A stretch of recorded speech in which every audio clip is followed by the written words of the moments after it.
Hello viewers, আসসালামু আলাইকুম। কেয়া cooking হাত থেকে আপনাদের সকলকে স্বাগত জানাচ্ছি। আজকে আমি একদম নতুন ধরনের একটি রান্না নিয়ে আপনাদের সামনে হাজির হয়েছি। এই রেসিপিটা ঘরে তৈরি করে খেতে অনেক মজা। এটাকে আমরা দুধকপি বলে থাকি। এখানে ফুলকপি দিয়েই এটা রান্না করা হয়ে থাকে। ফুলকপি আমি এখানে নিয়েছি, আস্ত একটা ফুলকপি। এটাকে আমি সুন্দর করে ধুয়ে পরিষ্কার করে কেটে তারপরে এখানে শুধু ফুলটাকে নিয়েছি, একদম ছোট করে বটির সাহায্যে কেটে নিয়েছি। আপনারা চাইলে একটা গ্রেটারের সাহায্যেও কেটে নিতে পারেন। এটাকে আমি ধুয়ে পরিষ্কার করে নিয়েছি। এখন চুলায় একটা প্যান বসিয়ে আমি এটাকে পর্যাপ্ত পরিমাণে পানি দিয়ে সিদ্ধ করে নেব। সিদ্ধ করা হয়ে আসলে এটাকে ভালোভাবে বলক তুলে সিদ্ধ করে নিতে হবে। দেখুন আমি বলকটা তুলে নিচ্ছি। এই রেসিপিটা যে একবার ঘরে তৈরি করে খেয়েছে সে বারবার তৈরি করে খেতে চাইবে। দেখুন আমি বলক তুলে নিয়েছি এইভাবে। এরপরে আমি চুলা থেকে নামিয়ে একটা ছাঁকনির উপরে এটাকে ছেঁকে নিচ্ছি, পানিটাকে ঝরিয়ে নিচ্ছি।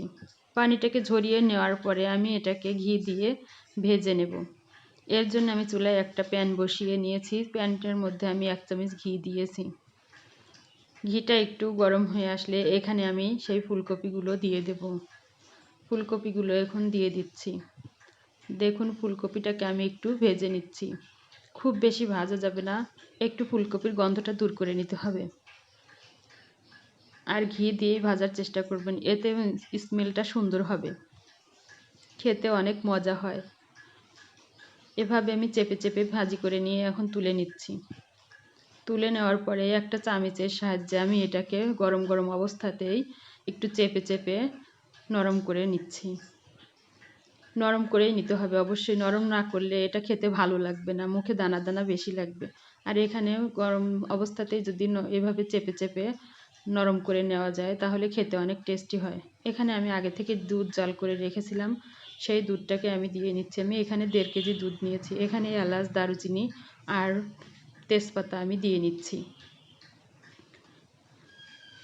এই দুধটা একটু বলক চলে আসলে এর মধ্যে আমি দিয়ে দেব ফুলকপি। আগে থেকে সিদ্ধ করে তারপরে আমি ভাজি করে রেখেছিলাম সেই ফুলকপিটাকে আমি এর মধ্যে দিয়ে দিচ্ছি। ফুলকপি দিয়ে অনেক সময় ধরে এটাকে রান্না করে নিতে হবে, এর কালারটাই চেঞ্জ হয়ে যাবে রান্না করতে। দেখুন আমি সামান্য পরিমাণে লবণ দিয়ে নিচ্ছি। মিষ্টি যে কোনো জিনিসেই ব্যালেন্স ঠিক রাখতে একটু লবণ দিলে সেটা খেতে অনেক টেস্টি হয়। এখানে আমি লবণ দিয়ে নিয়েছি। এখন আমি চিনি দিয়ে দিচ্ছি। 1 কাপ এখানে চিনি দিয়েছি, পরে লাগলে আরেকটু দেব। চিনিটা আপনাদের পছন্দ মতো বাড়িয়ে কমিয়ে দিতে পারেন। এখানে আমি আরেকটু চিনি পরে দিয়ে নিয়েছিলাম, চিনিটা আমার কম হয়েছিল। দেখুন বলক চলে এসেছিল, অনেক ভালোভাবে আমি রান্নাটা করে নিয়েছি অনেক সময় ধরে। তারপরে আমি এখানে 1 কাপ গুঁড়া দুধ আগে থেকে গুলিয়ে নিয়ে সেটা আমি এর মধ্যে দিয়ে দিয়েছি। দেখুন রান্না করতে করতে কালারটা কেমন চেঞ্জ হয়ে এসেছে, অনেক সুন্দর একটা দইয়ের মতো কালার চলে এসেছে। চেষ্টা করবেন শেষের দিকে আপনারা একটু গুঁড়া দুধটা অ্যাড করে দিতে। আমি এখানে গুঁড়া দুধটা গুলিয়ে অ্যাড করে দিয়েছি। এই রেসিপিটা এতটাই টেস্ট যে একবার খাবে সে বারবার খেতে চাইবে। দেখুন আমার রান্নাটা শেষ, চুলাটা বন্ধ করে দিয়েছি। এখন আমি ঢেলে নেব। আজকের এই রেসিপি যদি আপনাদের ভালো লেগে থাকে তাহলে লাইক, কমেন্ট, শেয়ার এবং সাবস্ক্রাইব করে দিবেন আর আমার পাশেই থাকবেন।